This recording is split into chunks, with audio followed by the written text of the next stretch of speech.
Szanowni Państwo, powitajmy 46. prezydenta Stanów Zjednoczonych Ameryki, pana Joe Bidena. Ladies and gentlemen, please welcome the 46th President of the United States of America, Joe Biden. Freedom, freedom is you. You give it freedom, freedom. You give it freedom, I've been looking for. You give it freedom, freedom. You give it freedom, I've been looking for. You give it freedom, freedom. You give it freedom, I've been looking for. You give it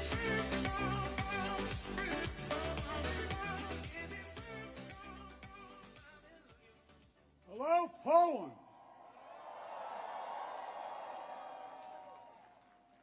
One of our great allies, President Duda, Prime Minister, Mr. Mayor, to all the former ministers and presidents, as well as mayors and Polish political leaders from all across the country.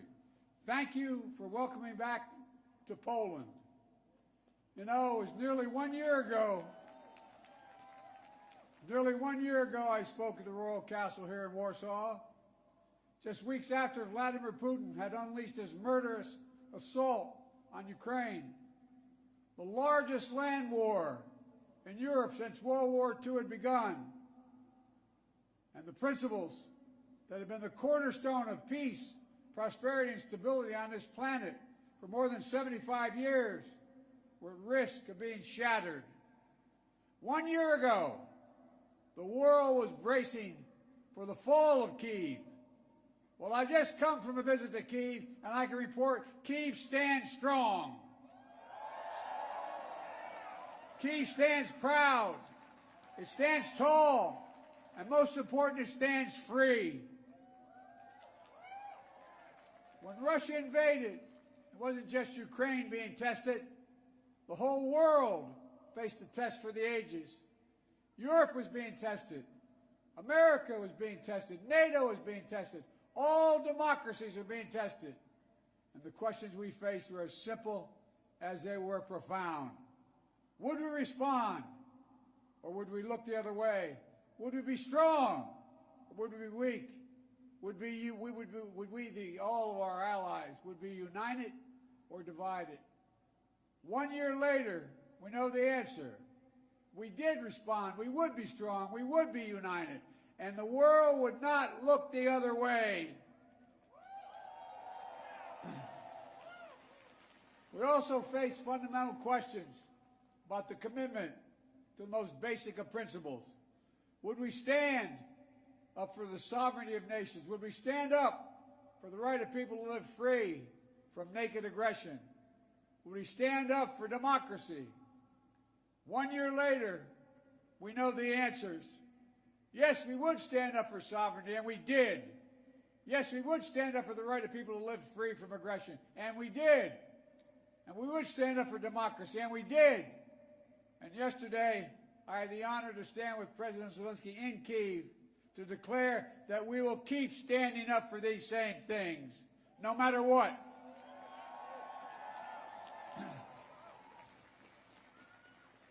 When President Putin ordered his tanks to roll into Ukraine, he thought we would roll over. He was wrong. The Ukrainian people are too brave. America, Europe, a coalition of nations from the Atlantic to the Pacific, we were too unified. Democracy was too strong. Instead of an easy victory he perceived and predicted, Putin left with burnt-out tanks and Russia's forces in disarray. He thought he'd get the Finlandization of NATO. Instead, he got the NATOization of Finland and Sweden. He thought NATO would fracture and divide. Instead, NATO was more united and more unified than ever before. He thought he could weaponize energy to crack your resolve, Europe's resolve. Instead, we're working together to end Europe's dependence on Russian fossil fuels. He thought autocrats like himself were tough and leaders of democracy were soft. And then he met the iron will of America and the nations everywhere that refused to accept the world governed by fear and force. He found himself at war with a nation led by a man whose courage would be forged in fire and steel, President Zelensky. President Putin is confronted with something today that he didn't think was possible a year ago. The democracies of the world have grown stronger, not weaker. But the autocrats of the world have grown weaker, not stronger. Because in the moments of great upheaval and uncertainty, that knowing what you stand for is most important. And knowing who stands with you makes all the difference. The people of Poland know that. You know that. In fact, you know it better than anyone here in Poland. Because that's what solidarity means. Through partition and oppression, when the beautiful city was destroyed after the Warsaw Uprising, during decades under the iron fist of communist rule, Poland endured because you stood together. That's how brave leaders of the opposition and the people of Belarus continue to fight for their democracy. That's how the resolve of Moldovan people, the resolve of the people of Moldova to live in freedom, gained them independence and put them on the path to EU membership. President Sandu is here today. I'm not sure she is, but I'm proud to stand with you and the freedom-loving people of Moldova. Give her a round of applause. 1 year into this war, Putin no longer doubts the strength of our coalition, but he still doubts our conviction. He doubts our staying power. He doubts our continued support for Ukraine. He doubts whether NATO can remain unified. But there should be no doubt. Our support for Ukraine will not waver.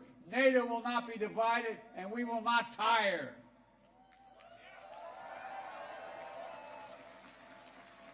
President Putin's craven lust for land and power will fail, and the Ukrainian people's love for their country will prevail. Democracies of the world will stand guard over freedom today, tomorrow, and forever.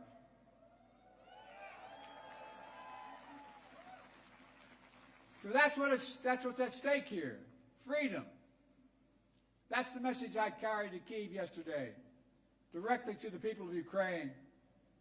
When President Zelensky said he came to the United States in December, quote, he said, this struggle will define the world and what our children and grandchildren, how they live, and then their children and grandchildren. He wasn't only speaking about the children and grandchildren of Ukraine. He was speaking about all of our children and grandchildren, yours and mine. We're seeing again today what the people of Poland and the people across Europe saw for decades. Appetites of the autocrat cannot be appeased. They must be opposed. Autocrats only understand one word: no, no, no. No, you will not take my country. No, you will not take my freedom. No, you will not take my future. And I'll repeat tonight what I said last year in the same place. A dictator bent on rebuilding an empire will never be able to ease the people's love of liberty. Brutality will never grind down the will of the free. And Ukraine will never be a victory for Russia. Never.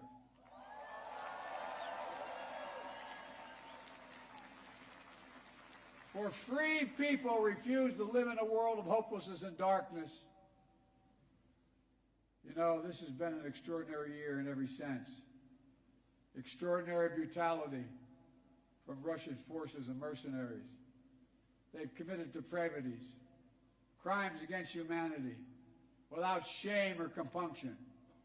They've targeted civilians with death and destruction, used rape as a weapon of war, stolen Ukrainian children in an attempt to steal Ukraine's future, bombed train stations, maternity hospitals, schools, and orphanages, No one can turn away their eyes from the atrocities Russia is committing against the Ukrainian people. It's abhorrent. It's abhorrent.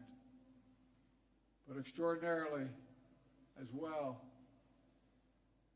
has been the response of the Ukrainian people and the world.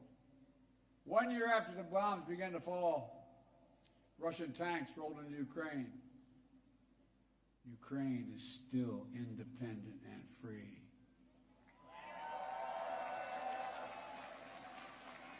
From Kherson to Kharkiv, Ukrainian fighters have reclaimed their land. More than 50% of the territory Russia held last year. The blue and the yellow flag of Ukraine proudly waves once again. President Zelensky still leads a democratically elected government that represents the will of the Ukrainian people. And the world has already voted multiple times, including the United Nations General Assembly, to condemn Russia's aggression and support a just peace. Each time in the UN, that vote has been overwhelming. In October, 143 nations, the United Nations, condemned Russia's illegal annexation. Only four in the entire UN voted with Russia. 4. So tonight, I speak once more to the people of Russia. The United States and the nations of Europe do not seek to control or destroy Russia. The West was not plotting to attack Russia, as Putin said today. And millions of Russian citizens who only want to live in peace with their neighbors are not the enemy. This war was never a necessity. It's a tragedy. President Putin chose this war. Every day the war continues is his choice. He could end the war with a word. It's simple. If Russia stopped invading Ukraine, it would end the war. If Ukraine stopped defending itself against Russia, it would be the end of Ukraine. That's why together we're making sure Ukraine can defend itself. The United States has assembled a worldwide coalition of more than 50 nations to get critical weapons and supplies to the brave Ukrainian fighters on the front lines. Air defense systems, artillery, ammunition, tanks, armored vehicles. The European Union and its member states have stepped up with unprecedented commitment to Ukraine. Not just in security assistance, but economic and humanitarian refugee assistance and so much more. To all of you here tonight, take a moment, and I'm serious when I say this. Turn around and look at one another. Look at what you've done so far. Poland is hosting more than 1.5 million refugees from this war. God bless you. Poland's generosity, your willingness to open your hearts and your homes is extraordinary. And the American people are united in our resolve as well. All across my country, in big cities and small towns, Ukrainian flags fly from American homes. Over the past year, Democrats and Republicans in our United States Congress have come together to stand for freedom. That's who Americans are, and that's what Americans do. The world is also coming together to address the global fallout from President Putin's war. Putin tried to starve the world, blocking the ports in the Black Sea to stop Ukraine from exporting its grain, exacerbating the global food crisis that hit developing nations in Africa especially hard. Instead, the United States and the G7 and partners around the world answered the call with historic commitments to address the crisis and to bolster global food supplies. And this week, my wife, Jill Biden, is traveling to Africa to help bring attention to this critical issue. Our commitment is to the people of Ukraine and the future of Ukraine, a Ukraine that's free, sovereign, and democratic. That was the dream of those who declared Ukraine's independence more than 30 years ago, who led the Orange Revolution and the Revolution of Dignity, who braved ice and fire in the Maidan, and the heavenly 100 who died there. And those who continue still to root out Kremlin's efforts to corrupt, coerce, and control. It's a dream for those Ukrainian patriots who fought for years against Russia's aggressions in the Donbass, and the heroes who've given everything, given their lives in the service of the beloved Ukraine. I was honored to visit their memorial in Kyiv yesterday to pay tribute to the sacrifice of those who lost their lives, standing alongside President Zelensky. The United States and our partners stand with Ukraine's teachers, its hospital staff, its emergency responders, the workers in cities across Ukraine are fighting to keep the power on in the face of Russia's cruel bombardment. We stand with the millions of refugees of this war who found a welcome in Europe and the United States, particularly here in Poland. Ordinary people all across Europe did whatever they could to help and continue to do so. Polish businesses, civil society, cultural leaders, including the First Lady of Poland, who is here tonight, have led with the heart and determination, showcasing all that's good about the human spirit. Madam First Lady, we love you. Thank you all.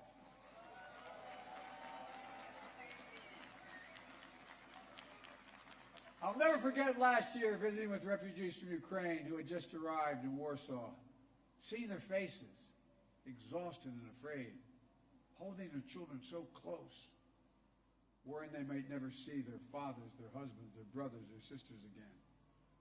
In that darkest moment of their lives, you, the people of Poland, offered them safety and light. You embraced them. You literally embraced them. I watched the looks on their faces. Meanwhile, together we made sure that Russia is paying the price for its abuses. We continue to maintain the largest sanction regime ever imposed in any country in history.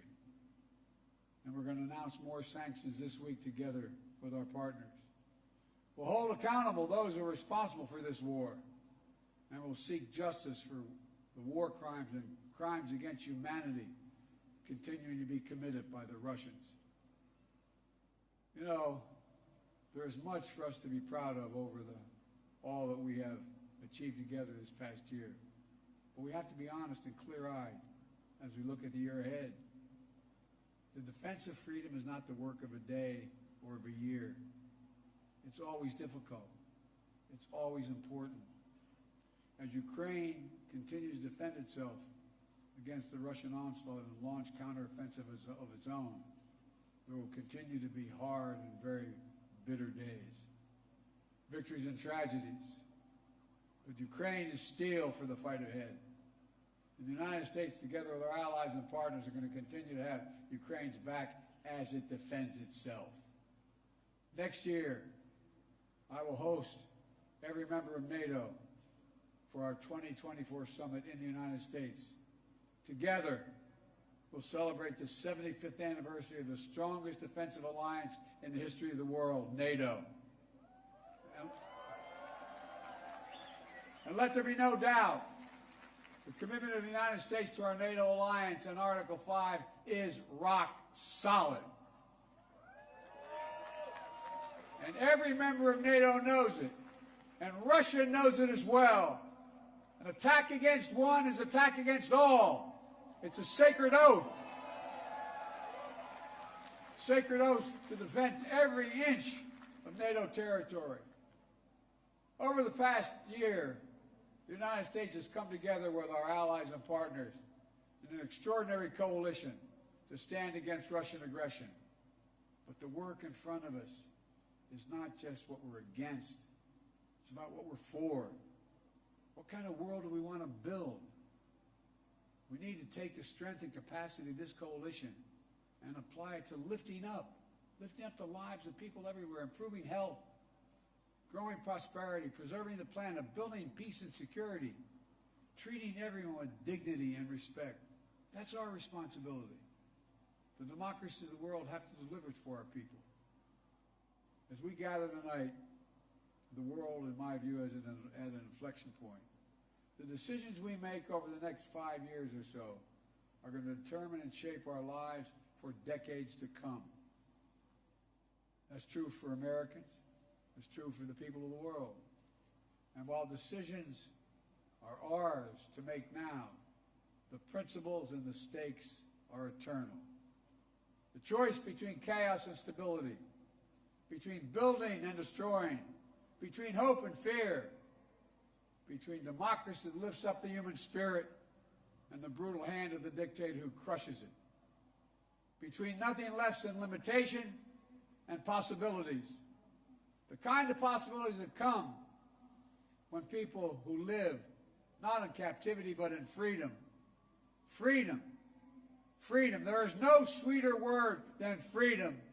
There is no nobler goal than freedom. There's no higher aspiration than freedom. Americans know that, and you know it. And all that we do now must be done so our children and grandchildren will know it as well. Freedom. The enemy of the tyrant and the hope of the brave and the truth of the ages. Freedom. Stand with us. We will stand with you. Let us move forward with faith and conviction and with an abiding commitment to be allies, not of darkness but of light, not of oppression but of liberation, not of captivity but, yes, of freedom. May God bless you all. May God protect our troops. And may God bless the heroes of Ukraine and all those who defend freedom around the world. Thank you, Poland. Thank you, thank you, thank you for what you're doing. God bless you all.